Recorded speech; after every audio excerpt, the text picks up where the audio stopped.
Hi, my name's Yin Gao, and welcome to Dr. Gao's classroom. I'm a professional philosopher, and I love classic Chinese poetry. I have been translating the classic Chinese poetry for the last few years, and I would love to share my knowledge on the subject with you. Your enjoyment is my command. So today is the second video on the relationship between Li Bai and Du Fu. So in the last video, I sort of talked about how Du Fu saw Li Bai and how much he admired Li Bai and how much he enjoyed spending time with him. But today I'm going to talk about how Li Bai saw the friendship with Du Fu and how he felt about Du Fu. Next video, I probably would talk about another poet. He is actually a rival of Li Bai, and his name is Wang Wei. So I also have done quite a few videos on classic Chinese poetry, on Li Bai and the connection between Li Bai and Du Fu. And I might also be doing other videos on Chinese philosophy and traditional Chinese medicine. So if you are interested in any of these subjects, please subscribe my channel. You can find all the wonderful content I provided for you. And I also offer online one-to-one lesson reading classics on these subjects. So if you're interested, please check out my email I listed below, so you can contact me and we could read the classics together. Okay, now goes back to how Li Bai felt about Du Fu. So Li Bai, as I said in the video of Li Bai, that he actually resigned from his position in 744, and then he met Du Fu then, and then he also invited Du Fu to travel in the autumn of the 744, and they spent like 3 months together. And Li Bai probably paid for all of this. Du Fu fell head over heel for his talent and his personality. You can check out that my video on that. So they traveled quite a lot around, in the Shandong province, Hebei province, and Henan province. Apparently, Li Bai enjoy talking about poetry with Du Fu and drinking with him. And he probably also enjoyed very much the admiration of his young friend. However, when they parted in 745, although Li Bai sad to see Du Fu go, but the feeling is not as strong as Du Fu felt for Li Bai. And also, as much as they exchanged poems, this is actually the last time they saw each other. And so here's the poem that Li Bai composed after they parted and then they met again. So here it is. 醉别复几日，登临便池台. So 醉 is drunk, and 别 is part or parting. And fu is like again. So they probably see each other for a few days and then they go their own way and then they saw each other again. And ji is a few. And ri is day. 登临 is climbing up. And 遍 is like everywhere. All the places. And 池 usually refer the pond, or sometimes it could be a lake. And tai is a platform. This is actually quite common in China. Lots of the Asian side would have a platform there. So when you translate these two lines, it reads, it's quite a few days since we were drunk and partied. We had rambled around to all the scenic places, spots. The next couplet reads, 何时石门路，重有金樽开. So 何时 can be translated as when, and 石门 is actually the name of a mountain called the Stone Gate Mountain. So 石 is stone, and 门 is gate, and that was the name of the mountain. So you can just translate it as Stone Gate Mountain, and 路 is road.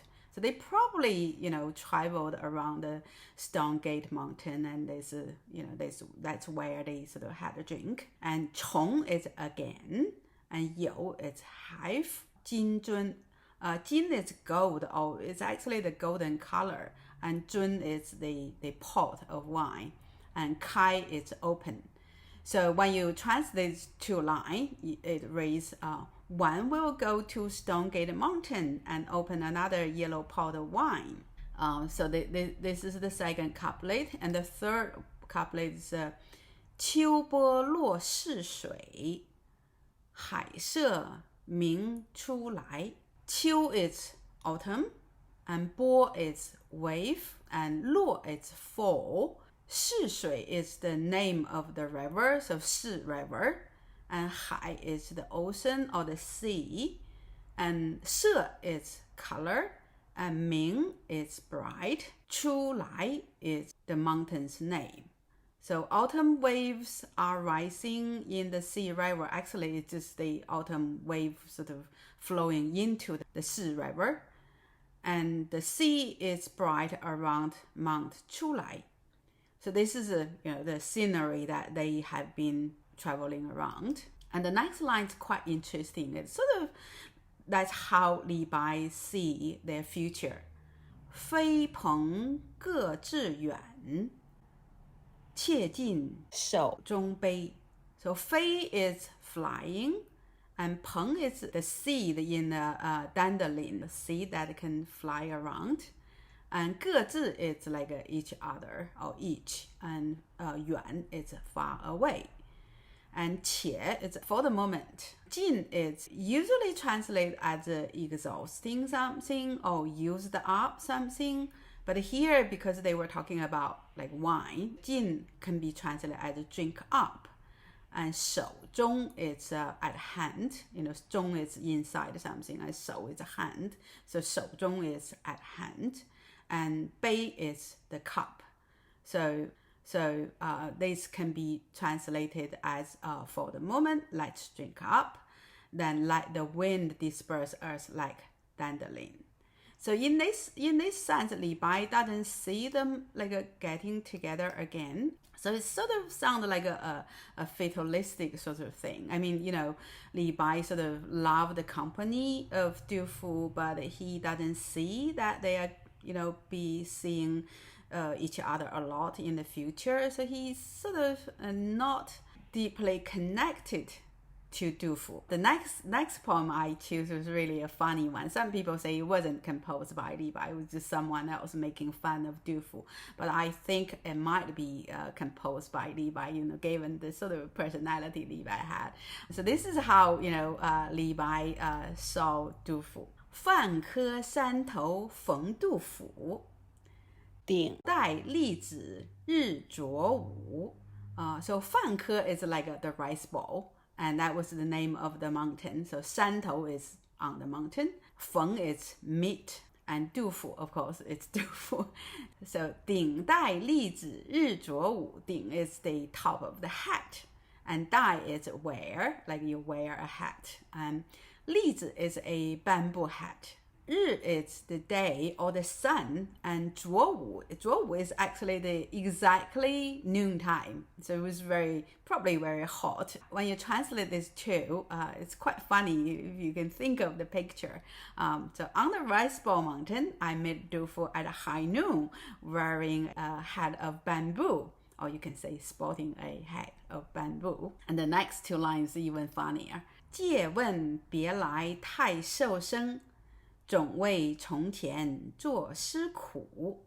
So 借问 is a polite way of may I ask. 别 is part, so since we part. And 来 is since then, so 别来 is since we part.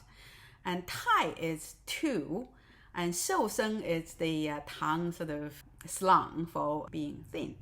And 总 is usually translated as always, but here it was more like a must be. So, and 为 is it's the same way like we use 因为 today, so because. And 从前, this is actually quite different from modern Chinese. Say in modern Chinese, 从前 is like a long time ago. So when you tell a story, you say 从前呐, long time ago. But here it's actually referring so far. So 作 is compose, and 诗 of course is poem, and 苦 usually it means the taste of bitter, but it also means like working hard on something, like a 苦学, like a, study really hard. So when you put these two lines together, it can be translated as, hey, since we last met, he's growing so thin. Is it because writing poem is hard to do?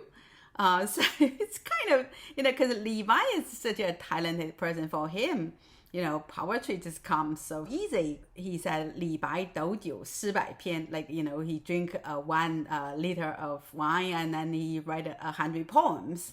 So for him, the poems just flow like the wine. The more he drinks, the more poems comes out of him. But for Du Fu, he sort of work really hard. He sort of, choose his characters carefully, and he sort of, review them and, revise them. He works really hard, and he takes poetry very, very seriously. So Li Bai sort of make fun of him, saying, why are you so thin? You must be working too hard on your poetry. So this is the kind of how Li Bai see Du Fu. He doesn't really take him very seriously. I think he thought it was silly to spend so much time and energy on composing poetry, because as you probably know about Li Bai from my earlier video on him, Li Bai's attention is on either power, political power, or longevity. That's what he wants to spend time on, not poetry. But for Du Fu, poetry is a very serious thing. I don't think Li Bai take Du Fu's poetry that seriously. So this is how the relationship between Li Bai and Du Fu, and they're very different characters. Their view on their relationship seems quite different. It's not like Li Bai do not have deep connection with others. Like one of Li Bai's best friend was called Meng Haoran. I probably will do a video in the future. Li Bai sort of meets Meng Haoran and how much he admire him. He actually say, I love Master Meng. That's how much he respect Meng Haoran and how much he admire his poetic talent and maybe also his character. That's about Li Bai and Du Fu's relationship. There's a lot of other poets that I would like to talk about. I mean, Li Bai and Du Fu are regarded as the greatest poets of all time in Chinese history of literature. That's the consensus among contemporary Chinese. But during their lifetime, they are not the most famous poet.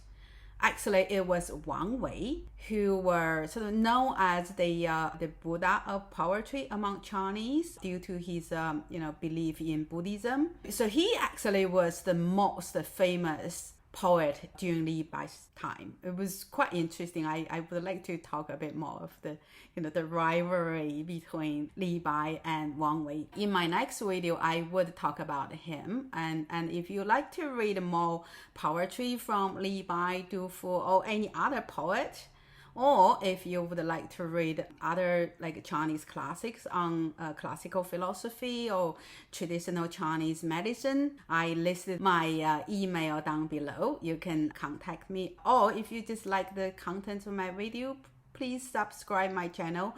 I'm making lots of great videos on these subjects. Otherwise, thank you for viewing my video, and hopefully I'll see you in my next video. Thank you.